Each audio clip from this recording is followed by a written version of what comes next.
اس کو سمجھ کے پڑھنا، کیونکہ پڑھ بھی لیا، فائدہ بھی حاصل ہو گیا. اب اس کو جب تلاوت کی جاتی ہے تو تلاوت کا فائدہ ہے، اس میں یہ نہیں کہہ رہا کہ تلاوت کرنے کا فائدہ نہیں ہے. تلاوت پڑھنے کے بارے میں آپ صلی اللہ علیہ وسلم نے کیا فرمایا کہ جو شخص بھی قرآن کا ایک لفظ اور قرآن کا ایک حرف پڑھتا ہے، اس ایک حرف کے بدلے میں اللہ تعالیٰ اس کو 10 نیکیاں دیتا ہے. اور آپ صلی اللہ علیہ وسلم نے فرمایا کہ میں یہ نہیں کہتا کہ الف لام میم ایک حرف ہے، بلکہ الف حرف و لام حرف و میم حرف. الف ایک حرف ہے، لام ایک حرف ہے، میم ایک حرف ہے. تو جس نے الف لام میم پڑھا اس کو 30 نیکیاں مل گئی. تو قرآن کو بغیر سمجھے ہوئے اس کی تلاوت کرنے کا بھی اجر ہے، وہ نیکیاں اکٹھی ہوتی ہیں. لیکن جو اصل مقصد قرآن کا ہے، جو ہمارے دلوں میں خشوع آنا ہے، جو اللہ سے قرب حاصل ہونا ہے، جو ہمارے دلوں میں اللہ کی محبت پیدا ہوگی، وہ اس وقت تک پیدا نہیں ہو سکتی، وہ فائدہ اس وقت تک حاصل نہیں ہو سکتا جب تک کہ ہم اس کو سمجھ کر نہ پڑھیں.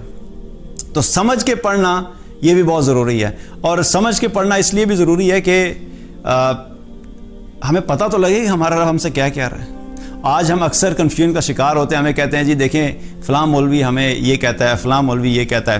اور اکثر لوگ کہتے ہیں یار میں سیشنز وغیرہ کیے تو بہت سے لوگوں کا یہ کانسیپٹ ہوتا ہے یار دیکھو میں تو بڑا کنفیوز ہو گیا ہوں، ایک مولوی، دوسرا مولوی، تیسرا مولوی، چوتھا مولوی، سارے الگ الگ باتیں کرتے ہیں. تو میں نے یہ فیصلہ کیا کہ میں نے کسی کو بھی نہیں سننا. تو یہ کوئی سلوشن نہیں ہے ہماری زندگی میں کہ اگر آپ کو کنفیوژن ہو رہی ہے تو اس کام کو چھوڑ دیں. میں آپ کو صرف ایگزامپل دیتا ہوں کہ آپ کو میں یہ کہوں کہ 5 قسم کی کمپنیز جو موبائل فونز بنا رہی ہیں اس وقت. ایک کمپنی اے ہے، کمپنی بی ہے، کمپنی سی ہے، کمپنی ڈی ہے، رائٹ.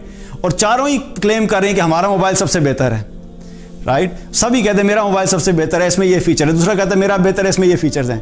تو آپ کیا کہیں گے کہ یار چونکہ چاروں میرے پیچھے پڑے تو میں نے فیصلہ کیا کہ میں نے موبائل لینا ہی نہیں ہے. ہاں کھانا چھوڑ سکتے ہیں لیکن موبائل نہیں چھوڑ سکتے، رائٹ. تو موبائل پھر بھی لیتے ہیں ہم، لیکن ہم کیا کرتے ہیں؟ تحقیق کرتے ہیں. اچھا اس کو چیک کر لو، اس کو چیک کر لو، اس کو چیک کر لو، اس کو چیک کر لو. اور جس کو خود پڑھنا نہیں بھی آتا، اکثر لوگ پڑھ نہیں سکتے اور گھروں میں جو کام کرنے والے ہوتے ہیں وہ ان کو نہیں پتا ہوتا، تو وہ گھر میں جن گھروں میں کام کرتے ہیں ان سے زیادہ کے پوچھتے ہیں جی آپ بتائیں کون سا موبائل اچھا ہے. تو وہ بھی کسی درجے میں تحقیق کرتے ہیں، رائٹ. تو کیا ہے کہ ہمیں آج کیوں کنفیوژنز ہو رہی ہیں کہ ہمیں فلاں بندہ کنفیوز کر رہا ہے؟ کیونکہ ہم نے خود قرآن نہیں پڑھا، ہم نے خود قرآن کو نہیں سمجھا. جب ہم خود سمجھیں گے اور جب ہم خود پڑھیں گے، ہمیں سمجھ آنا شروع ہوگی تو ہماری بہت ساری کنفیوژن ختم ہو جائیں گی. ویسے ہی پھر کچھ رہ جائیں گی جن کو ہم علماء سے جڑ کے، ان سے پوچھ کے، اہل علم سے جن کو اللہ تعالیٰ نے قرآن کا علم دیا ان سے سیکھ کے ہم وہ بھی کنفیوژن دور کر لیں گے. لیکن ہمیں خود سمجھ کے پڑھنا ہے کہ سمجھے بغیر اگر ہم پڑھیں گے اس کا فائدہ نہیں ہوگا، اور جو فائدہ حقیقی ہے وہ نہیں ملے گا، صرف آپ کو اجر تو مل جائے گا.